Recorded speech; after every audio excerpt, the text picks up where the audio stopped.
The chain of their steps had stretched through many silent minutes before she asked, "Why did you stand by me tonight? Why were you willing to help me?"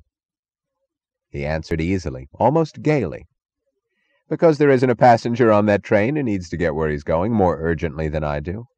If the train can be started, none will profit more than I. But when I need something, I don't sit and expect transportation like that creature of yours." "You don't? And what if all trains stopped running? Then I wouldn't count on making a crucial journey by train." "Where are you going?" "West." "On a special assignment?" "No, for a month's vacation with some friends." "A vacation? And it's that important to you?" "More important than anything on earth." They had walked 2 miles when they came to the small gray box on a post by the trackside, which was the emergency telephone. The box hung sidewise, beaten by storms. She jerked it open.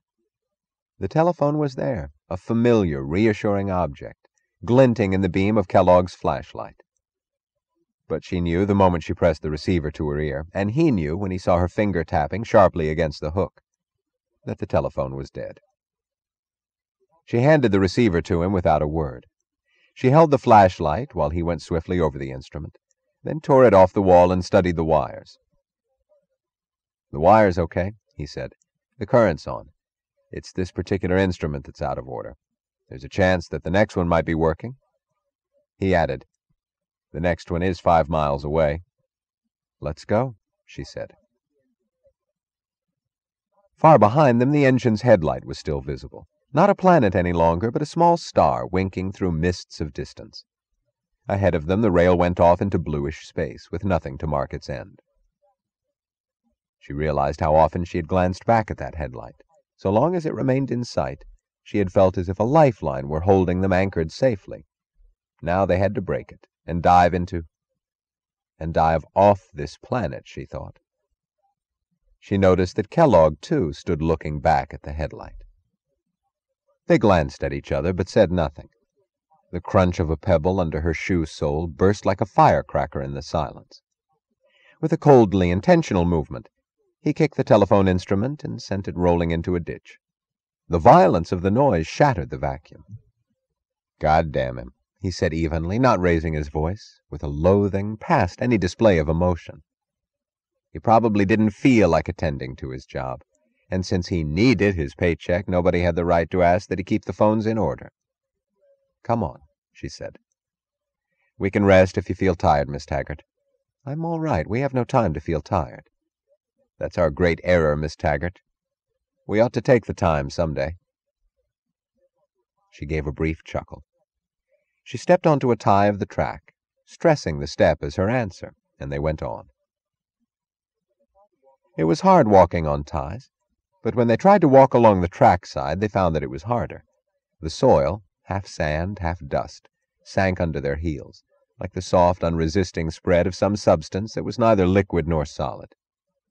They went back to walking from tie to tie. It was almost like stepping from log to log in the midst of a river. She thought of what an enormous distance 5 miles had suddenly become, and that a division point 30 miles away was now unattainable, after an era of railroads built by men who thought in thousands of transcontinental miles. That net of rails and light, spreading from ocean to ocean, hung on the snap of a wire, on a broken connection inside a rusty phone. No, she thought, on something much more powerful and much more delicate. It hung on the connections in the minds of the men who knew that the existence of a wire, of a train, of a job, of themselves and their actions was an absolute not to be escaped.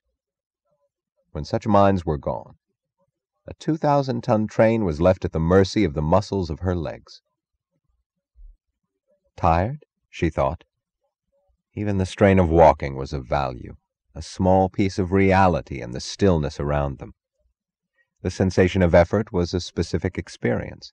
It was pain, and could be nothing else. In the midst of a space which was neither light nor dark, a soil which neither gave nor resisted, a fog which neither moved nor hung still. Their strain was the only evidence of their motion. Nothing changed in the emptiness around them, nothing took form to mark their progress. She had always wondered, in incredulous contempt, about the sects that preached the annihilation of the universe as the ideal to be attained. There, she thought, was their world, and the content of their minds made real. When the green light of a signal appeared by the track, it gave them a point to reach and pass. But, incongruous in the midst of the floating dissolution, it brought them no sense of relief. It seemed to come from a long-since extinguished world, like those stars whose light remains after they are gone. The green circle glowed in space, announcing a clear track, inviting motion, where there was nothing to move. Who was that philosopher, she thought, who preached that motion exists without any moving entities? This was his world, too. She found herself pushing forward with increasing effort, as if against some resistance that was not pressure but suction. Glancing at Kellogg, she saw that he too was walking like a man braced against a storm. She felt as if the two of them were the sole survivors of reality, she thought. Two lonely figures fighting not through a storm, but worse, through non-existence. It was Kellogg who glanced back after a while, and she followed his glance. There was no headlight behind them. They did not stop. Looking straight ahead, he reached absently into his pocket. She felt certain that the movement was involuntary. He produced a package of cigarettes and extended it to her. She was about to take a cigarette. Then suddenly she seized his wrist and tore the package out of his hand. It was a plain white package that bore as single imprint the sign of the dollar. "Give me the flashlight," she ordered, stopping. He stopped obediently and sent the beam of the flashlight at the package in her hands. She caught a glimpse of his face. He looked a little astonished and very amused. There was no printing on the package, no trade name, no address, only the dollar sign stamped in gold. The cigarettes bore the same sign. "Where did you get this?" she asked. He was smiling. "If you know enough to ask that, Miss Taggart, you should know that I won't answer. I know that this stands for something." "The dollar sign?" "For a great deal.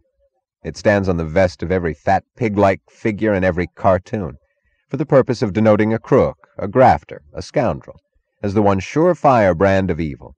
It stands as the money of a free country, for achievement, for success, for ability, for man's creative power. And precisely for these reasons it is used as a brand of infamy. It stands stamped on the forehead of a man like Hank Rearden, as a mark of damnation. Incidentally, do you know where that sign comes from? It stands for the initials of the United States." He snapped the flashlight off, but he did not move to go.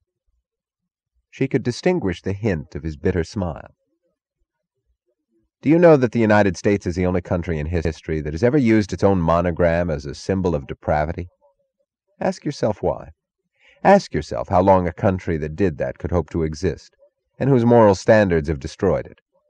It was the only country in history where wealth was not acquired by looting but by production, not by force but by trade. The only country whose money was the symbol of man's right to his own mind, to his work, to his life, to his happiness, to himself. If this is evil, by the present standards of the world, if this is the reason for damning us, then we, the dollar chasers and makers, accept it, and choose to be damned by that world. We choose to wear the sign of the dollar on our foreheads proudly, as our badge of nobility, the badge we are willing to live for and, if need be, to die." He extended his hand for the package. She held it as if her fingers would not let it go, but gave up and placed it on his palm. With deliberate slowness, as if to underscore the meaning of his gesture, he offered her a cigarette. She took it and placed it between her lips. He took one for himself, struck a match, lighted both, and they walked on. They walked over rotting logs that sank without resistance into the shifting ground, through a vast, uncongealed globe of moonlight and coiling mist, with 2 spots of living fire in their hands, and the glow of 2 small circles to light their faces. Fire, a dangerous force, tamed at his fingertips, she remembered the old man saying to her, the old man who had said that these cigarettes were not made anywhere on earth.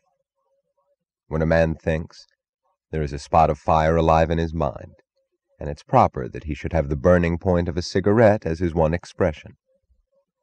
"I wish you'd tell me who makes them," she said in the tone of a hopeless plea. He chuckled good-naturedly. "I can tell you this much. They're made by a friend of mine for sale, but, not being a common carrier, he sells them only to his friends." "Sell me that package, will you?" "I don't think you'll be able to afford it, Miss Taggart, but—" "All right, if you wish. How much is it?" 5 cents. 5 cents? She repeated, bewildered. 5 cents, he said, and added, "In gold." She stopped, staring at him. "In gold?" "Yes, Miss Taggart." "Well, what's your rate of exchange? How much is it in our normal money?" "There is no rate of exchange, Miss Taggart. No amount of physical or spiritual currency, whose sole standard of value is the decree of Mr. Wesley Mooch, will buy these cigarettes.